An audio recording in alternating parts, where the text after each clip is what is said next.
મહોદય, સવિનય રીતે જણાવવાનું કે તાજેતરમાં પ્રાંતિજની એક્સપેરિમેન્ટલ કોલેજ ખાતે એમએસસી સેમ 4ની પરીક્ષામાં 27 માર્ચથી 2 એપ્રિલ 2025 થયેલી ગેરરીતિઓ સમગ્ર શિક્ષણ વ્યવસ્થાની પવિત્રતાને કલંકિત કરતી ઘટના યુવરાજસિંહ અને શિક્ષણપ્રેમી લોકો દ્વારા વિડીયોના આધાર પુરાવા સાથે ઉજાગર કરવામાં આવી.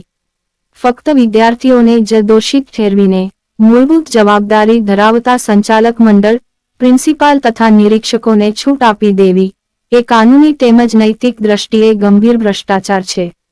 વિડીયો તથા વોટ્સએપ ચેટ્સ અને કોલેજ સ્ટાફની સીધી સંડોવણીના સ્ક્રીનશોટનો સમાવેશ થાય છે, સ્પષ્ટપણે દર્શાવે છે કે પરીક્ષામાં ગેરરીતિ સંસ્થા દ્વારા જ કરાવવામાં આવી.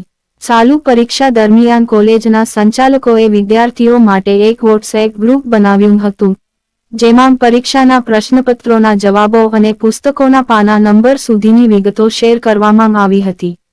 આ ગ્રુપના એડમિન ખુદ પ્રિન્સિપાલ અને સંચાલકો હતા. ખુલ્લેઆમ ચોરી અને સંચાલકોની સંડોવણી. વિદ્યાર્થીઓને મોબાઈલ ફોન અને પુસ્તકોનો ઉપયોગ કરીને પરીક્ષા આપવાની પરવાનગી આપવામાં આવી હતી. આ કૃત્યમાં નિરીક્ષકો, પરીક્ષકો, સંચાલકો અને પ્રિન્સિપાલ જેવા જવાબદાર પદાધિકારીઓ પણ સામેલ હતા. આ ઘટના શિક્ષણના મંદિરને એક વ્યાપારિક ગેરરીતિના અડ્ડામાં ફેરવી